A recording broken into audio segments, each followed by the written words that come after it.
que vous voyez que dans le jardin, dès le jardin d'Éden, Adam avait compris que c'était juste le sang de l'innocent Jésus qui sera crucifié. À ce niveau-là, donc il verse le sang, mais après il rentre chez lui, il se dit, j'ai fait la paix avec mon Dieu. J'avais commis quelque chose de grave. Je devrais être détruit, mais quelqu'un qui, cet agneau, je la donne à ma place. Le sang est versé.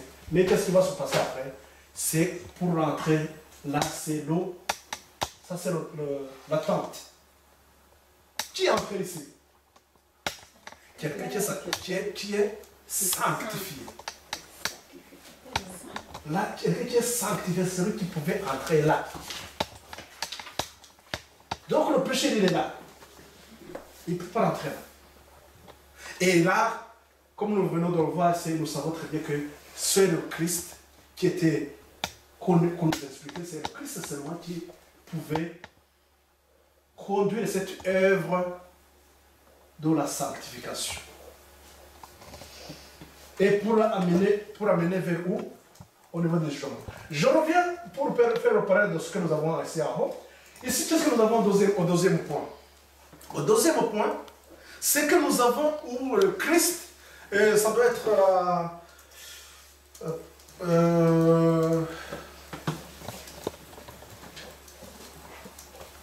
témoignage volume 3, à la page 200. Je vais vous dire quelque chose avant de témoignage volume 3. Cette deuxième partie, donc Jésus, il commence son ministère. En commençant son ministère, quelle était sa mission quelle était sa mission? C'est le chapitre 35, le témoignage de la mission des disciples. Voilà, oui. Chapitre 35. Quelle était, si nous avons bien compris, devant les anges, Jésus, il allait prouver quoi? Que Dieu est amour. Il allait montrer à l'humanité tout entière que Dieu est amour. Il aime son peuple. C'est ça qu'il va... Dans cette partie, maintenant, qu'est-ce qu'il allait faire les disciples? La mission que le Christ confia à ses disciples avant son ascension 240.2 est la grande charte missionnaire de son royaume.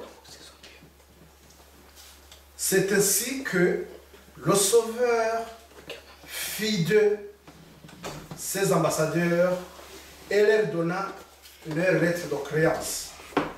Si dans la suite, on leur demandait par quelle autorité eux, des pécheurs ignorants, enseignaient et guérissaient, ils pouvaient répondre: c'est lui que les Juifs ont crucifié, mais qui est ressuscité des morts, nous a établi ministres de la parole en disant: tout pouvoir m'a été donné dans le ciel et sur la terre.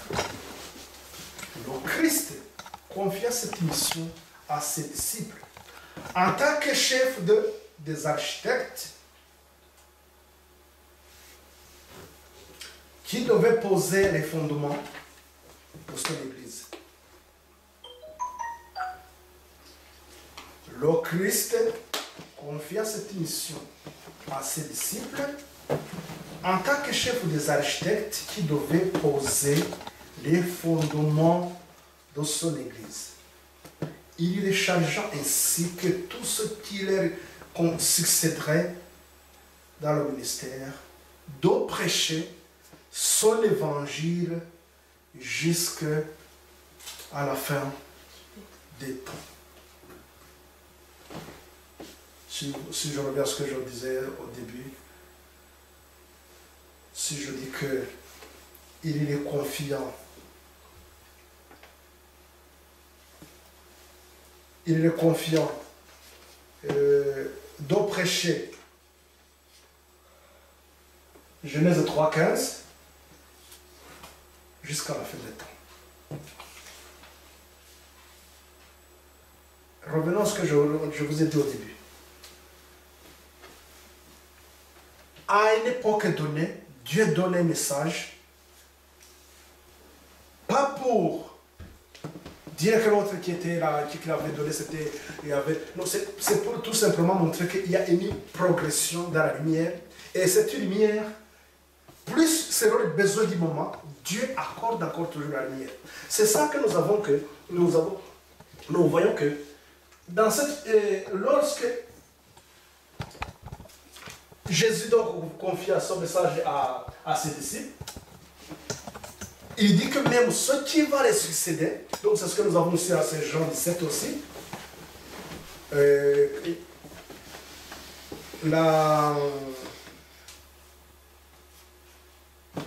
au verset 6, je ne vais pas lire tout, mais donc il dit aussi, j'ai fait connaître ton nom aux hommes que tu m'as donné du milieu du monde. Ils étaient à toi et tu me les as donnés et ils ont gardé ta parole. Maintenant, ils ont connu que tout ce que tu m'as donné vient de toi. Car je leur ai donné les paroles que tu m'as données et ils les ont reçues et il doit d'abord imiter, qui doit se former basé sur quoi? Sur sa parole. Et cette vérité, c'est cette vérité qui devrait les sanctifier aussi. Là, on dit que ta parole va vous sanctifier. Je reviens à ce que je disais ici, le sanctuaire, là aussi, ça nous parlait de la voie de la sanctification. Et cette voie de la sanctification ne pouvait se faire que à travers la parole de Dieu. À travers la parole de Dieu. Qu'est-ce que nous avons... Si vous connaissez, si vous vous rappelez bien sur le plan dans le sanctuaire, nous avons quoi ici? Trois éléments. Le chandelier. Le chandelier. Les propositions. Pardon, propose à droite, oui. Et ici au milieu, il y a quoi? L'autel de parfum. Les trois éléments. Qu'est-ce que ces trois éléments parlent? On nous dit quoi de ces trois éléments? C'est la parole de Dieu. Le Saint-Esprit. Le pain, c'est la parole de Dieu. Nous avons aussi l'autel de parfum. Pour l'autel de parfum, nous avons quoi? C'est la prière. Notre communion avec le Christ. Bon, j'aimerais... Là, on vient de nous dire que ta parole, la parole, là, Dieu, il insiste sur sa parole et dit que c'est cette parole qui va le sanctifier. Nous avons ces trois éléments que Dieu aussi voulait montrer dans cet enseignement du sanctuaire, que ces éléments nous aident dans cette voie de la sanctification.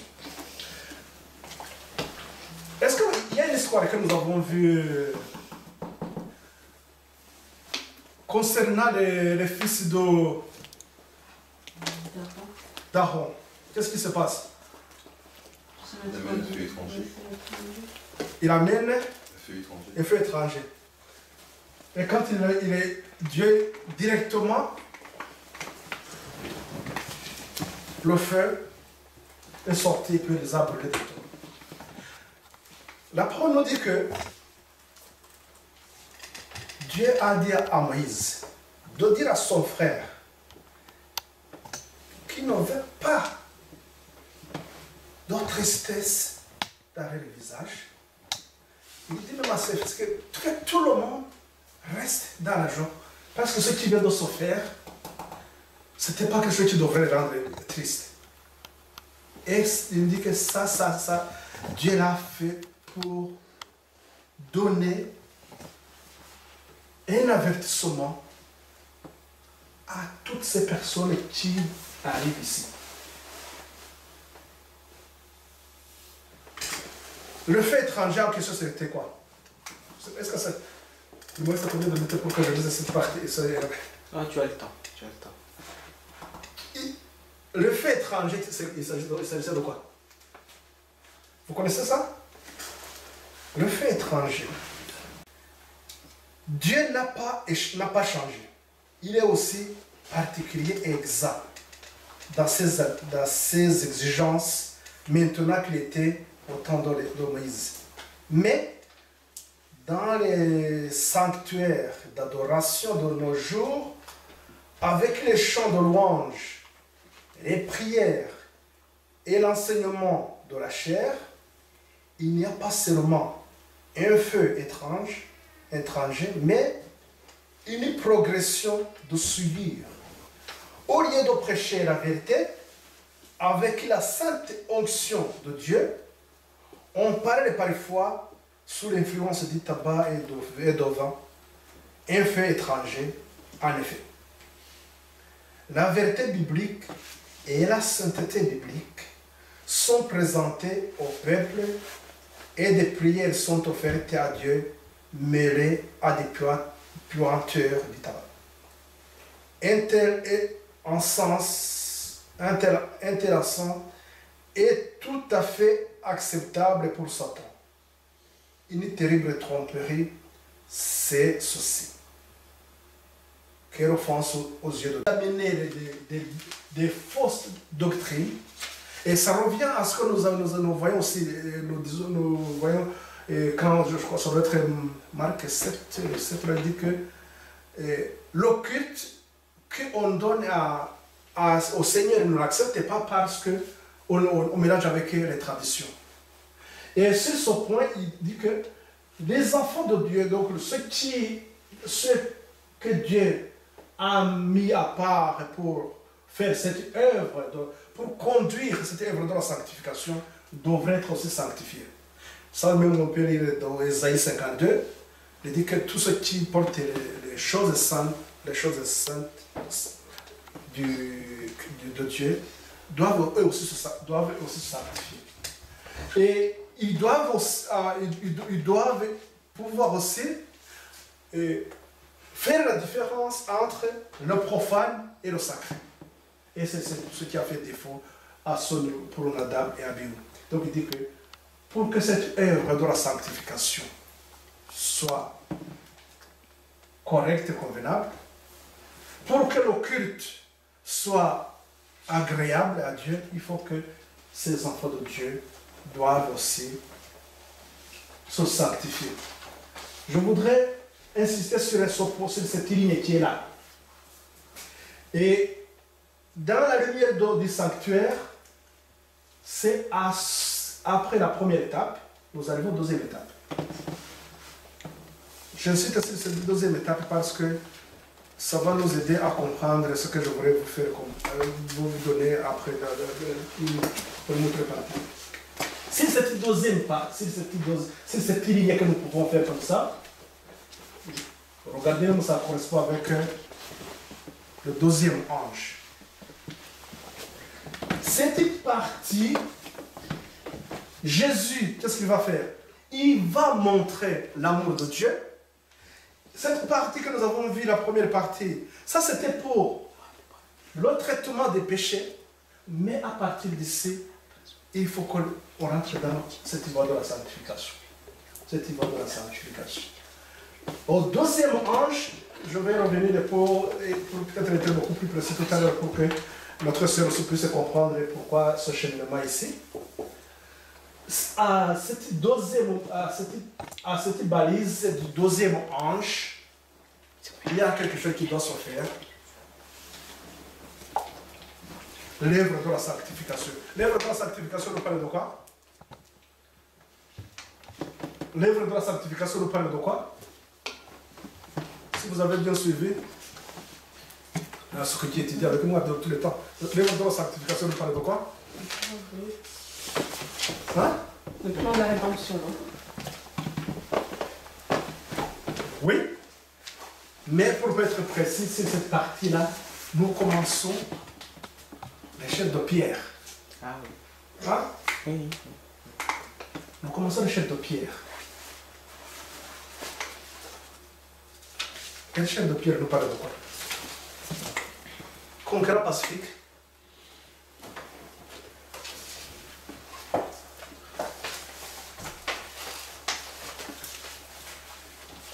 L'échelle de Pierre, il parle de la croissance spirituelle. là où nous parlons d'eau, ferme jusqu'à la fin. Le deuxième épître de Pierre. Et je vais pas vous. Donc, 474 dit que ces paroles sont riches d'enseignement et résonnent comme un cri de victoire. L'apôtre illustre les progrès du chrétien sous l'image d'une échelle. Chapitre 52. Oui. D'une échelle dont chaque barreau représente une étape de plus dans la connaissance de Dieu. Une étape de plus dans la connaissance de Dieu. Qu'est-ce que nous avons vu tout à l'heure ici? On a parlé dans... Nous avons lu ça dans Jean 17, que la parole la vérité va vous sanctifier. Ici encore, on nous dit que chaque barreau représente une étape de plus dans la connaissance de Dieu. Cette ascension ne saurait comporter d'arrêt. On ne s'arrête pas. Il nous parle de la foi, la vertu, la connaissance, la tempérance, la patience, la piété, l'amour fraternel et la charité. Donc constituent les barreaux de cette échelle. Le salut, comprenons bien ça aussi, le salut nous est assuré dans la mesure où nous la gravissons échelon par échelon et en nous élevant pas à pas jusqu'à l'idéal fixé par le Christ.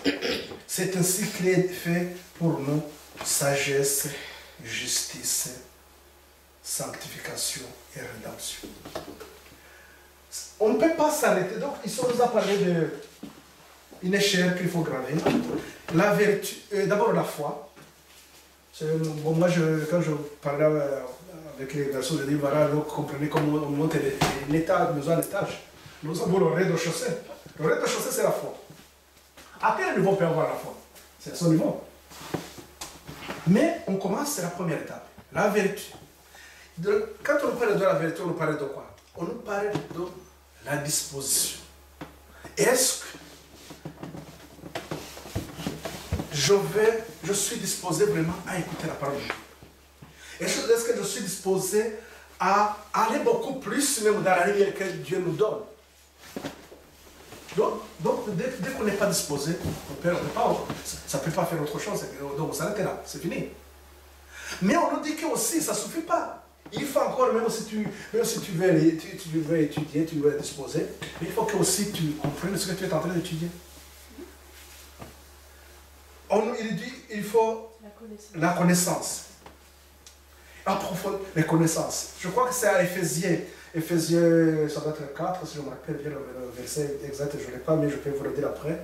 Là, on nous dit que les connaissances nous permettent d'être solides et non pas être vacillants, emportés par des doctrines de tout vent. Dès que les doctrines arrivent, ces doctrines, qu'est-ce que ça a à faire encore avec ce que nous avons vu tout à l'heure? Le fait étranger. Ces doctrines peuvent te balancer à gauche à droite et ne pas être stable et marcher aussi dans cette voie de la sanctification.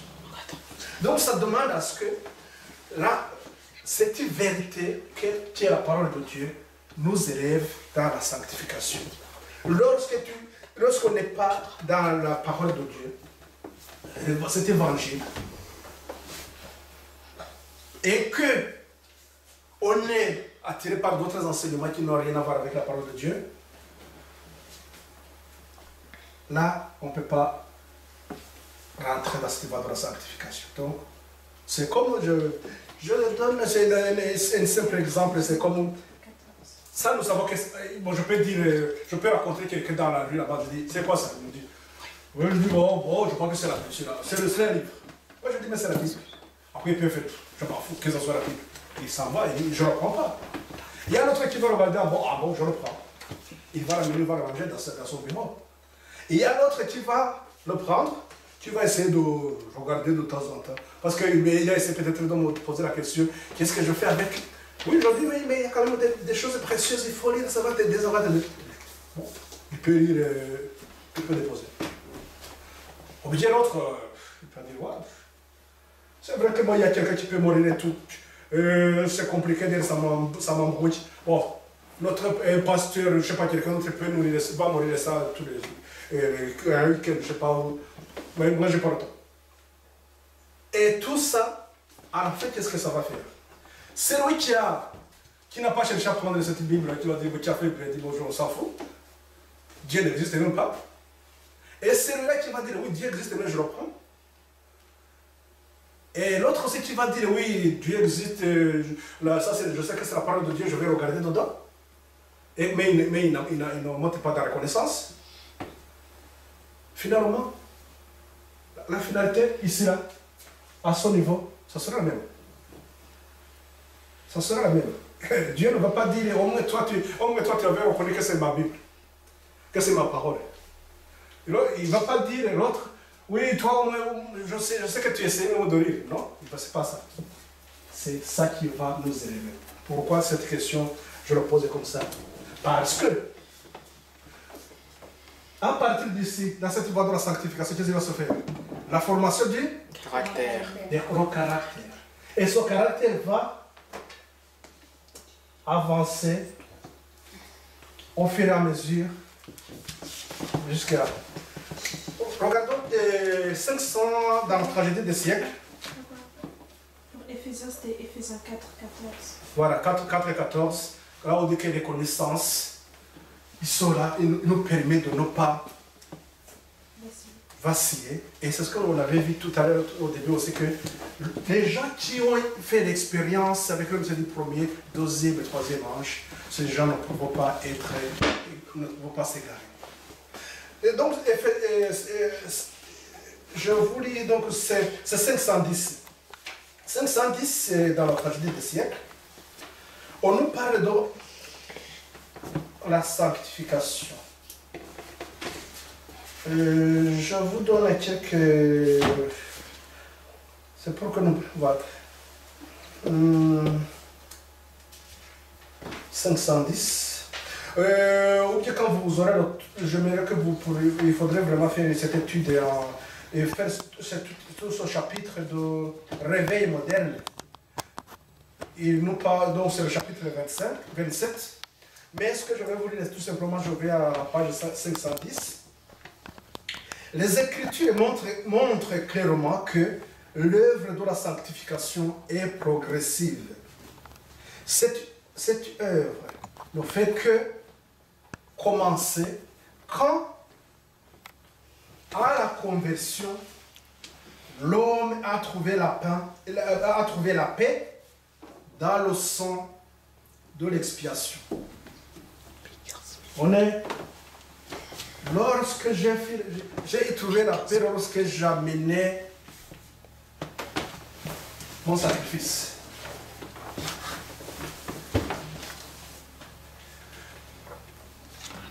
Et désormais, il ne visera à rien de moins qu'à la perfection.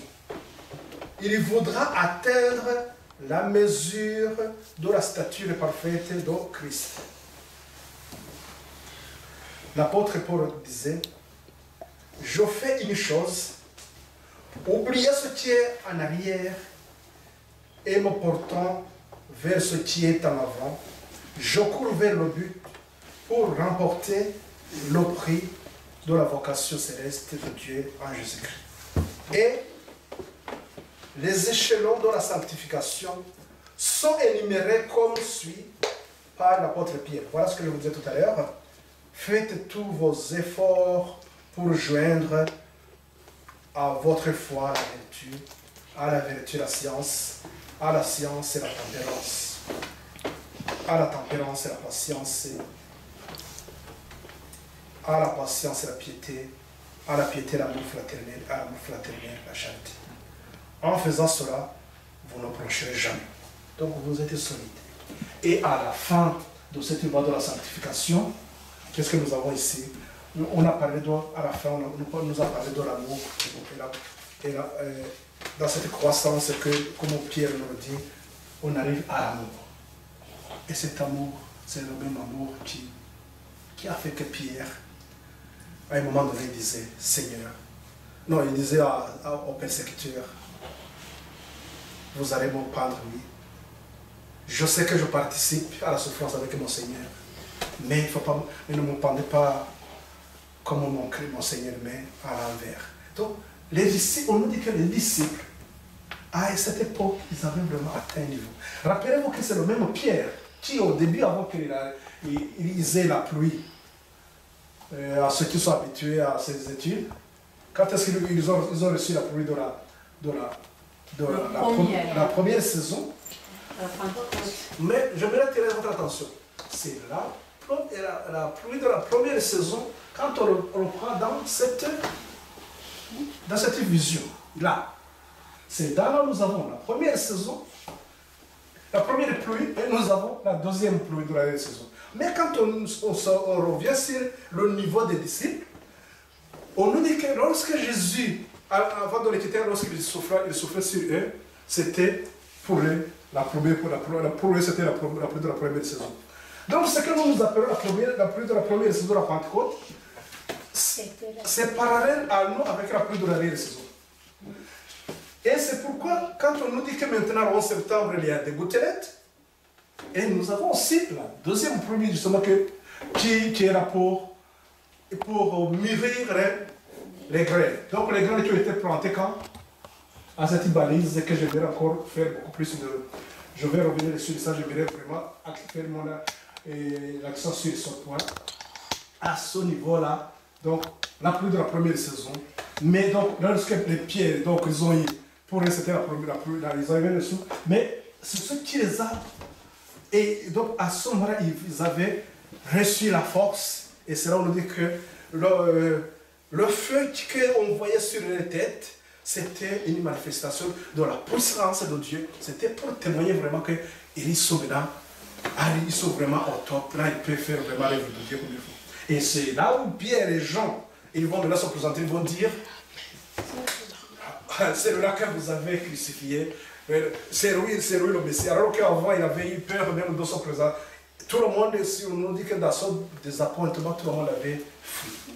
Mais il y avait à ce moment-là, il avait atteint à un niveau qu'il fallait. C'est là où nous allons voir dans la deuxième partie, c'est qu'à ce niveau-là, une graine qui est semée, là, va croître d'abord l'herbe, après les pis.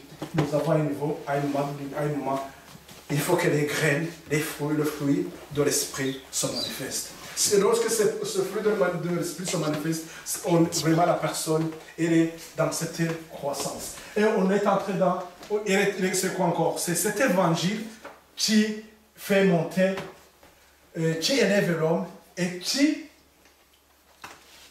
est centré sur quoi? Sur Christ, notre Rédempteur. Christ,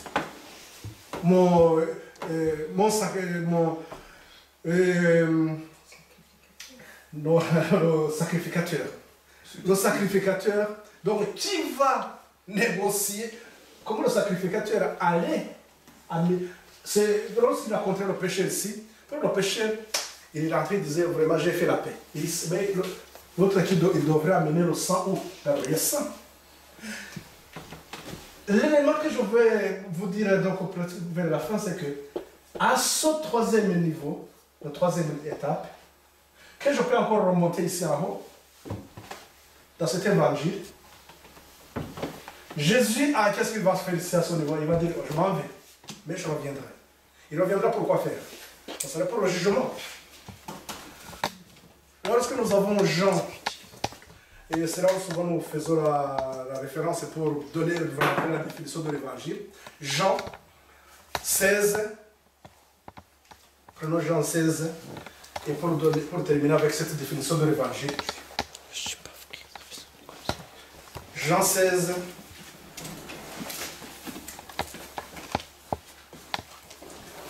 On peut faire jusqu'à... Mais j'avais fait les effets de temps, je pense que c'est bien, donc on va commencer par 8. Jean 16.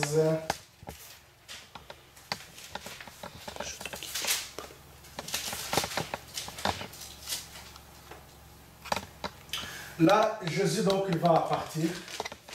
Mais qu'est-ce qu'il va dire à ses disciples? Je vous laisse pas seul. Mais je veux envoyer le Saint-Esprit, le consolateur. Mais qu'est-ce qu'il va dire? Il dit, voilà.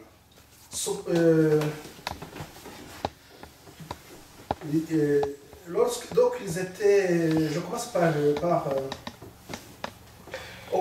5. Maintenant, je m'en vais vers celui qui m'a envoyé. Et aucun de vous ne me demande, où vas-tu? Mais parce que je vous ai dit ces choses, la tristesse a rempli votre cœur. Ce qui était normal, oui. Quelqu'un, il dit, oui, vous étiez bien, vous étiez bien d'être avec eux. Il dit, ah, je m'en vais. Mais il y avait de quoi avoir cette tristesse. Mais comprenons ce qui est dit après. Ce qui est très important, il dit, voilà ceci.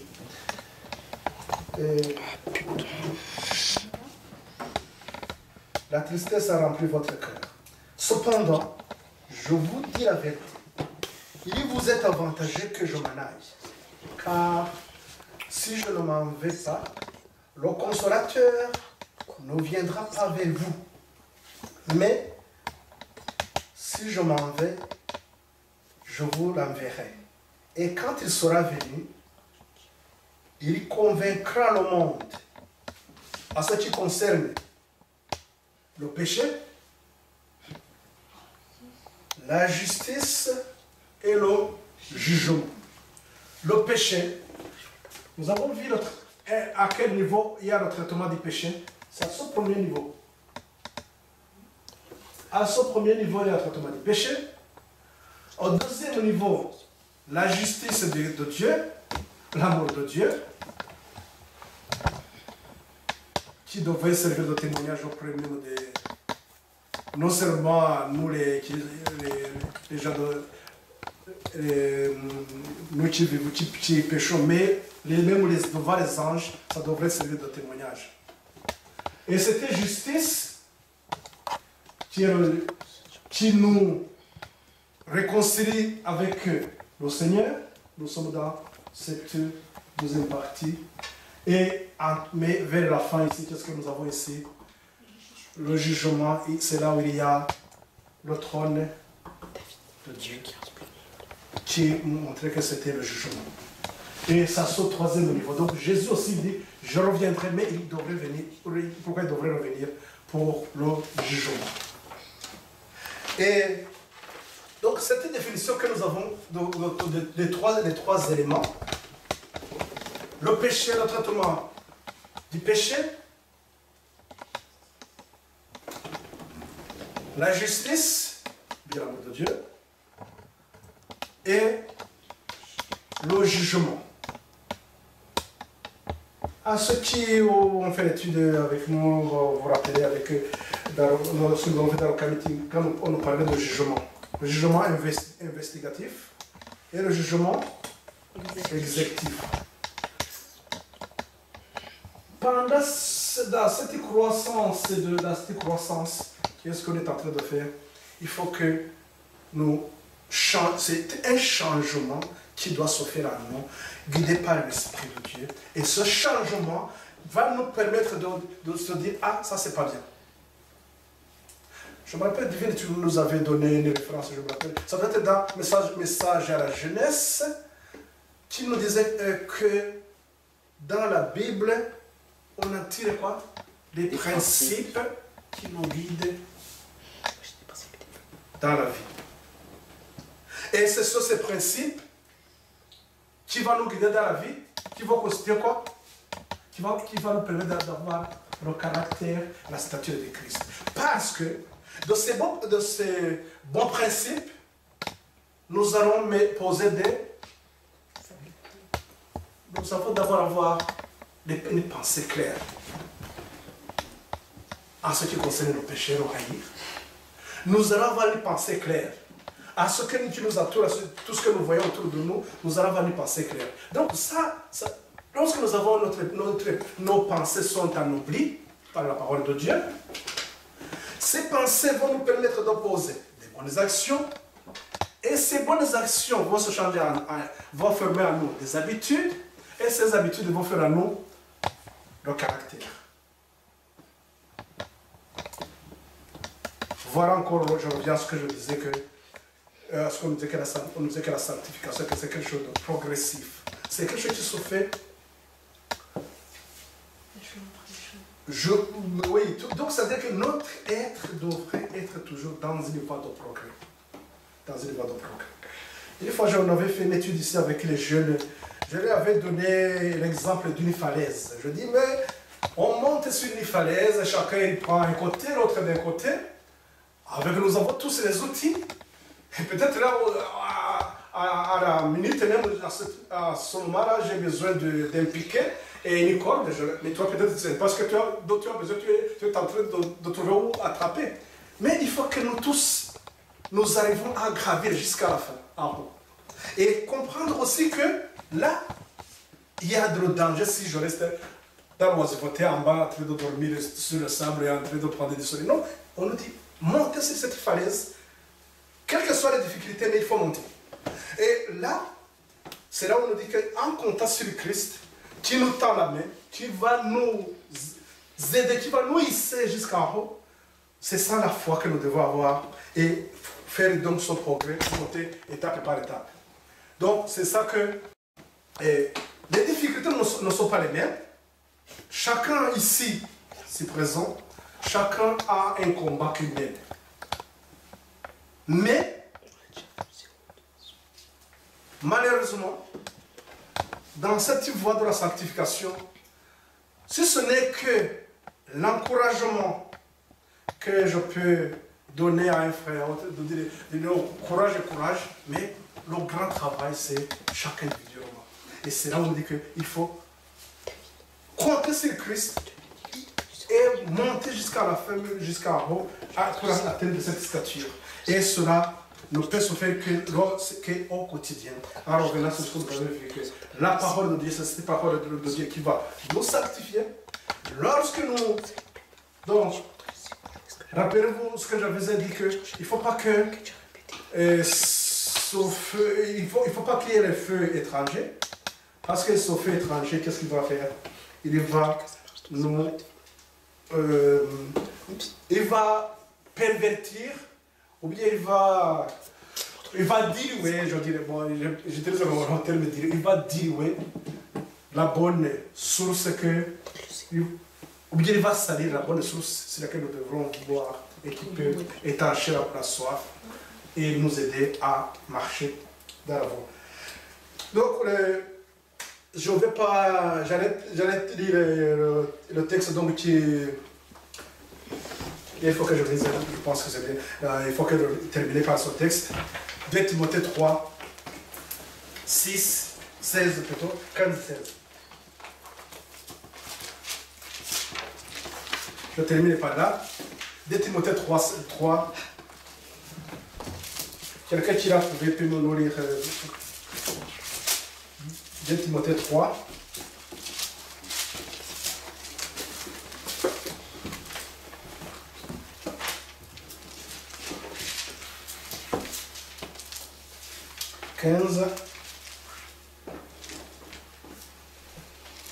Là, on nous parle d'autres écritures. Vous connaissez ça, oui? Dès ton enfance, tu connais les saintes lettres qui peuvent te rendre sage à salut par la foi en Jésus-Christ. C'est ça? C'est ça. Commençons par 14. Il dit ceci. Toi, ça c'est Paul qui s'adresse à Timothée. Il dit, toi, demeure dans les choses que tu as apprises et reconnues, certaines. Voilà. Que tu as apprises et que tu as reconnues certaines. Sachant de qui tu les as apprises. Il sait qu'il a été enseigné par quelqu'un, donc c'est pas un charlatan, il sait que quelqu'un qui l'a enseigné, c'est quelqu'un de confiance. De ton enfance, c'est ce que la sœur disait, de ton enfance, tu connais les saintes lettres qui peuvent te rendre sage à salut par la foi en Jésus-Christ. Toute écriture est inspirée de Dieu et utile pour enseigner, pour convaincre et pour corriger et pour instruire dans la justice, afin que l'homme de Dieu soit accompli et propre à toute bonne œuvre. La parole de Dieu, toute écriture, il va nous parler d'homme qui va construire dans la justice et pour qu'à la fin, on soit quelqu'un vraiment digne de confiance qui, auprès de Dieu, il est considéré comme son enfant. C'est ce que nous avons aussi en Jean 3, 1. Là où nous pouvons nous réjouir de dire que voilà quel amour Dieu a consenti pour nous et pour que nous soyons ses enfants, héritiers avec Christ. Cette partie, je le fais, c'est pour, je voudrais arriver surtout, j'attirer votre attention sur ce deuxième point que j'aimerais vraiment compléter. Juste après, j'aimerais compléter cette deuxième partie. La deuxième partie, c'est quoi? C'est seulement, je voudrais parler du deuxième ange. Le deuxième ange, il faut qu'on arrive à comprendre quelque chose sur laquelle je voudrais attirer votre attention et qui, à force de continuer d'étudier, de voir les choses, ça m'a parlé beaucoup plus aussi, parce que c'est aussi, voilà que le deuxième ange, il est à ce point aussi, à cette portée-là. Et pour arriver là-bas, avant d'arriver sur le deuxième ange, qu'est-ce que j'ai mis ici en rouge? C'est ce qu'on appelle l'activité de l'ennemi. Pourquoi cette activité de l'ennemi? Il ne veut pas que l'homme de Dieu, il veut que celui-là qui a été pris par la peur, qui veut échapper à Satan, il ne veut pas qu'il rentre dans là. Donc ça, on parle de l'activité de l'ennemi.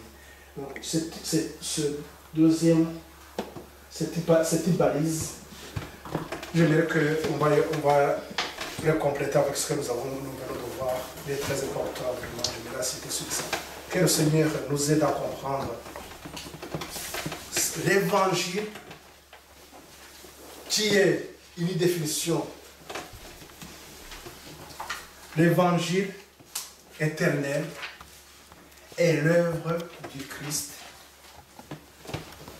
Et l'œuvre du Christ qui se fait donc en introduisant un message prophétique.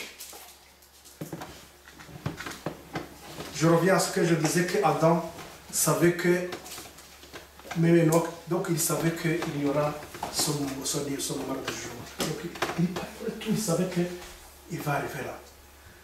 C'est un message prophétique. Et ce message prophétique, donc c'est un test aussi, qui se fait en 3 étapes. 1, 2, 3. 1, 2, 3, pourquoi? 1, parce qu'il faut rompre avec le péché. Le deuxième, il faut entrer dans la voie de la sanctification. Et le troisième, apparaître devant le trône de jugement. Et donc être accepté par le Seigneur. Et ça, peut-être, je ne sais pas pour Marianne, mais peut-être qu'il n'est pas habitué à ça, c'est que ces 3 étapes, lorsqu'on le met à ce niveau, nous voyons qu'il y a 1, 2, 3. Le 3, nous l'attendons, nous attendons ce jugement qui est là. Mais ça, comme cet enseignement se passait auprès du peuple d'Israël, même nous avons vu que pour le déluge aussi, ils ont passé par ces 3 éléments. Donc, c'est-à-dire que c'est quelque chose qui se fait. 1, 2, 3, 1, 2, 3, 1, 2, 3. Dieu a eu des jugements. C'est pourquoi peut-être plus tard, on en parlera plus tard. C'est que à chaque jugement, lorsque tu prends la Bible, tu trouves quelque part un jugement, vous tracez ces 3 lignes et vous mettez le chiffre 3. Donc, ça veut dire qu'il y a eu 1, 2, il y a eu 1, 2, avant qu'il y ait le troisième. Donc, c'est comme ça que nous étudions la parole de Dieu. C'est comme ça que nous découvrons beaucoup de choses de lumière dans la parole de Dieu. D'abord parce que quand on a compris que quand on nous dit voilà, Dieu a jugé, a fait un jugement sur ça, il faut regarder en arrière, tu vas trouver le 2 qui a été précédé par le 1 aussi. Donc c'est toujours ça, ça se répète toujours, c'est la Bible dira. C'est seulement 1, 2, 3, 1, 2, 3. Que le Seigneur nous aide à marcher dans cette voie de la sanctification et ces étapes aussi, de ces tests, que Dieu vraiment nous fortifie pour pouvoir passer ces tests et être vainqueur. Ma prière pour vous et pour moi, et priez aussi pour moi dans mon sens. Que le Seigneur nous accompagne à tous dans cette voie de la sanctification. Amen.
Désormais, suivons sans crainte le sentier de